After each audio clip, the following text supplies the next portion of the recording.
What are biological treatments for chronic skin diseases?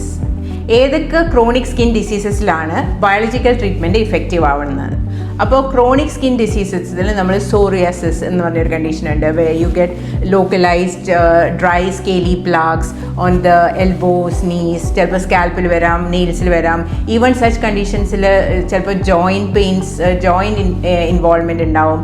അതേപോലെ എറ്റോപ്പിക് eczema you get dry scaly പ്ലാഗ്സ് കൈൻ്റെ മടക്കിൽ, കാലിൻ്റെ മടക്കിലൊക്കെ ആയിരിക്കും. അല്ലെങ്കിൽ ഒരു ജനറലൈസ്ഡ് ആയിട്ട് ഭയങ്കര ഇച്ചി ആയിട്ടുള്ള ലീഷൻസ് ആവും. കുട്ടികൾക്കും ഉണ്ടാവാം, വലിയ ആൾക്കാരിലും ഉണ്ടാവാം. അതല്ലെങ്കിൽ നമുക്ക് ഒരു നമ്മൾ ഈ ഇൻഫ്ലെയിംഡ് ആയിട്ട് സ്കിൻ ലീഷൻസ്, അതായത് കഷത്തിൽ വരാം, കുറുവിൽ വരാം, നമ്മൾ ഗ്രോയിൻ ഏരിയയിൽ വരാം. അപ്പോൾ അങ്ങനത്തെ കണ്ടീഷൻസ് ഞാൻ പറയുന്നത് ഹൈഡ്രഡിനൈറ്റിസ് സെപ്പറേറ്റീവ, അല്ലെങ്കിൽ ഇപ്പം എറ്റോപ്പിക് അലോപീഷ്യ ഏരിയാറ്റ എന്ന് പറഞ്ഞ കണ്ടീഷൻ ഉണ്ട്. Localised loss of hair on the scalp, ചിലപ്പോൾ ഫുൾ ബോഡിയിലും ഹെയർ ലോസ് ചെയ്യും. അപ്പോൾ അങ്ങനത്തെ കണ്ടീഷൻസിനാണ് ഈ ബയോളജിക്കൽ ട്രീറ്റ്മെൻറ്റ്സ് ഇഫക്റ്റീവായിട്ട് വരുന്നത്. ഇങ്ങനത്തെ ക്രോണിക് സ്കിൻ പ്രോബ്ലംസിന് ഒരു കോമൺ ഫാക്ടർ ഉണ്ട്, അതായത് നമ്മളെ ഒരു ക്രോണിക് ഇൻഫ്ലമേഷൻ നമ്മുടെ ബോഡിയിൽ ഉണ്ടാവുകയാണ്. സോ വാട്ട് ഈസ് ആ ഒരു ക്രോണിക് ഇൻഫ്ലമേഷൻ എങ്ങനെയാണ് ഉണ്ടാവുന്നത്? സോ ഇത് ഇൻഫ്ലമേറ്ററി സെൽസ് നോർമലി നമ്മളെ ബോഡിയിൽ ഉണ്ടാവും. അത് നമ്മളെ ബോഡിയിലുള്ള നോർമൽ ഒരു ഫങ്ഷനെ ഹെൽപ്പ് ചെയ്യും. പക്ഷേ നമ്മളെ ബോഡിയിൽ ഇങ്ങനത്തെ ഇമ്മ്യൂൺ സിസ്റ്റം ഡിസ്റെഗുലേഷൻ ഉണ്ടാവും. ആ ഒരു നോർമൽ പാത്വേന് ഡിസ്റെഗുലേഷൻ ഉണ്ടാവുകയാണ്. അന്നേരമാണ് നമുക്ക് ഇങ്ങനെ ഇൻഫ്ലമേറ്ററി സ്കിൻ പ്രോബ്ലംസ് വരുന്നത്. സോ നമ്മളെ ബയോളജിക്കൽ ട്രീറ്റ്മെൻറ്റ്സ് ഈ ഇൻഫ്ലമേറ്ററി പാത്വേനെ, ഈ ഡീറേഞ്ച്ഡ് ആയിട്ടുള്ള ഇൻഫ്ലമേറ്ററി പാത്വേനെ ആണ് ടാർഗറ്റ് ചെയ്യുന്നത്. സോ അങ്ങനെയാണ് നിങ്ങൾക്ക് ഈ ബയോളജിക്കൽ ട്രീറ്റ്മെൻറ്റ്സ് കൊണ്ട് ഇഫക്റ്റീവായിട്ടുള്ള റിസൾട്ട് ഉണ്ടാവുന്നത്. ഇനി ക്രോണിക് സ്കിൻ പ്രോബ്ലംസ് എടുക്കുമ്പോഴത്തേക്ക് ചില കണ്ടീഷൻസ് നിങ്ങൾക്ക് ലോക്കലൈസ്ഡ് ആയിട്ടുണ്ടാവും, ചിലപ്പോൾ ക്രീംസിൽ തന്നെ അത് പോവും. പക്ഷേ ചില കണ്ടീഷൻസ് നിങ്ങൾ ക്രീംസ് ഉപയോഗിച്ചാലും അത് പോവില്ല. അതല്ല, നിങ്ങൾക്ക് ഇപ്പം നിങ്ങളെ ക്വാളിറ്റി ഓഫ് ലൈഫ് ഇമ്പയർ ചെയ്യുകയാണ്. കാരണം നിങ്ങൾക്ക് ഉറങ്ങാൻ പറ്റുന്നില്ല, ഭയങ്കര ചൊറിച്ചിലുണ്ട്, അല്ലെങ്കിൽ പെയിന്, അല്ലെങ്കിൽ നിങ്ങളെ കാണുന്ന സ്ഥലത്തായിരിക്കും ഇങ്ങനത്തെ സ്കിൻ പ്രോബ്ലംസ്, അതായത് തലയിലായിരിക്കും, ഫേസിലായിരിക്കും, അല്ലെങ്കിൽ നെയിൽ ഇൻവോൾവ്മെൻ്റ് ഉണ്ടാവും. അങ്ങനത്തെ കേസസിൽ നമ്മൾ ടോപ്പിക്കൽ നമ്മളെ ക്രീംസ് ഉപയോഗിച്ചാൽ മാത്രം അത് കൺട്രോൾ ആവില്ല.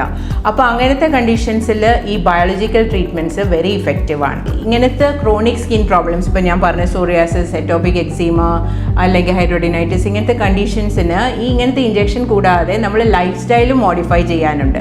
കാരണം നമ്മൾ ഡയറ്റിനും ഒരു വലിയ ഇമ്പോർട്ടൻറ്റ് റോൾ ഉണ്ട്. അതായത് ഡയറ്റിലെ പ്രോസസ്ഡ് ഫുഡ്, അതെല്ലാം ഇങ്ങനത്തെ ക്രോണിക് ഇൻഫ്ലമേഷന് ഒരു ഫാക്ടറാണ്. ഈ ബയോളജിക്കൽ ഇഞ്ചക്ഷൻസ്, അങ്ങനത്തെ ഇഞ്ചക്ഷൻസിൻ്റെ കൂടെ തന്നെ നമ്മളൊരു ലൈഫ് സ്റ്റൈൽ മോഡിഫിക്കേഷനും ഇമ്പോർട്ടൻ്റ് ആണ്. അത് എന്തുകൊണ്ടാണെന്ന് നമുക്ക് നോക്കാം. ഇങ്ങനത്തെ ക്രോണിക് സ്കിൻ പ്രോബ്ലംസ് നമ്മുടെ ബോഡിയിലൊരു മൈക്രോ ന്യൂട്രിയൻ ഡെഫിഷ്യൻസി കൊണ്ടാണ് ഉണ്ടാക്കുന്നത്. അപ്പോൾ എന്താണ് ഈ മൈക്രോ ന്യൂട്രിയൻസ്? മൈക്രോ ന്യൂട്രിയൻസ് എന്ന് പറഞ്ഞു കഴിഞ്ഞാൽ വൈറ്റമിൻസ് ആൻഡ് മിനറൽസ്. അത് വേണം നമ്മളെ ബോഡിയിലുള്ള ഈ ഒരു ഇൻഫ്ലമേറ്ററി പ്രോസസ്സിനെ, ആ ഡീറേഞ്ച്ഡ് ആയിട്ടുള്ള ഇൻഫ്ലമേറ്ററി പ്രോസസ്സിനെ help. So micro nutrient deficiency നമ്മുടെ ബോഡിയിൽ വരുന്നത് എന്തുകൊണ്ടാണെന്ന് നമുക്ക് നോക്കാം. അവിടെ നമുക്ക് ഗട്ട് സ്കിൻ ആക്സസ് എന്ന് പറഞ്ഞ ഒരു കോൺസെപ്റ്റിലേക്ക് വരേണ്ടതുണ്ട്.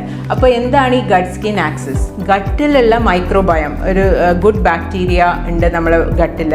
അത് നമ്മളെ സ്കിന്നിലും ഉണ്ട് നല്ല bacteria. So they have an immunological cross talk.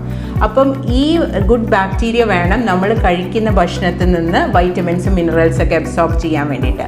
അപ്പം ഈ നല്ല ബാക്ടീരിയൻ്റെ ഒരു നമ്മളെ പ്രോസസ് ഫുഡ്, ഈ മൈക്രോ പ്ലാസ്റ്റിക്, ഇങ്ങനത്തെ നമ്മളെ എൻവയോൺമെൻറ്റൽ പൊല്യൂഷൻ, എൻവയോൺമെൻറ്റൽ ടോക്സിൻസ് എല്ലാം, അല്ലെങ്കിൽ നമ്മളിപ്പോൾ കഴിക്കുന്ന ഈ ഇതുണ്ടല്ലോ ചിക്കൻ, അതിലൊക്കെ നമ്മൾ ഈ സീനോബയോട്ടിക്സ്, ഈ ഹോർമോൺസ് കുത്തിവെച്ചിട്ടുള്ളതാണ്. അപ്പോൾ ഈ എല്ലാ ആർട്ടിഫിഷ്യൽ ആയിട്ടുള്ള സാധനങ്ങളും നമ്മളെ കുടലിലുള്ള ഗുഡ് ബാക്ടീരിയനെ ഡിസ്റ്റർബ് ആക്കും.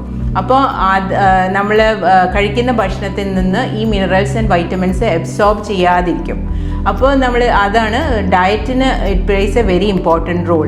അപ്പോൾ നമ്മളൊരു ഹെൽത്തി ഡയറ്റ് കഴിക്കുമ്പം ഈ ഗുഡ് ബാക്ടീരിയനെ നമുക്ക് റീപ്ലെനിഷ് ചെയ്യാൻ സഹായിക്കും.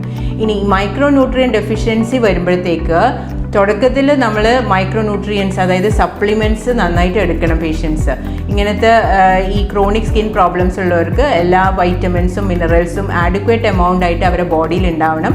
അതേ സമയത്ത് അവരൊരു നല്ല ഒരു ഡയറ്റ് പ്ലാനും ഒരു ഹെൽത്തി ഡയറ്റ് കൂടെ പ്രാക്ടീസ് ചെയ്യണം. സോ നിങ്ങൾക്ക് ഇതേപോലെ ക്രോണിക് സ്കിൻ പ്രോബ്ലംസ് ഉണ്ട്, നിങ്ങളുടെ ടോപ്പിക്കൽ ക്രീംസിൽ അത് എഫക്റ്റീവ് ആവുന്നില്ല, അതേസമയം നിങ്ങളുടെ ക്വാളിറ്റി ഓഫ് ലൈഫിനെ അത് എഫക്റ്റ് ആക്കുകയാണ്, അങ്ങനത്തെ കണ്ടീഷൻസ് വരുമ്പോഴത്തേക്ക് ബയോളജിക്കൽ ട്രീറ്റ്മെൻറ്റ്സ് ആണ് very good option for you. അതേസമയം നിങ്ങൾ ഒരു ഡയറ്റും നല്ലൊരു ഗുഡ് ഡയറ്റ് നല്ല ലൈഫ് സ്റ്റൈലും കൂടെ ഫോളോ ചെയ്യണം with a good diet and don't forget to take supplements as well on a regular basis. Thank you.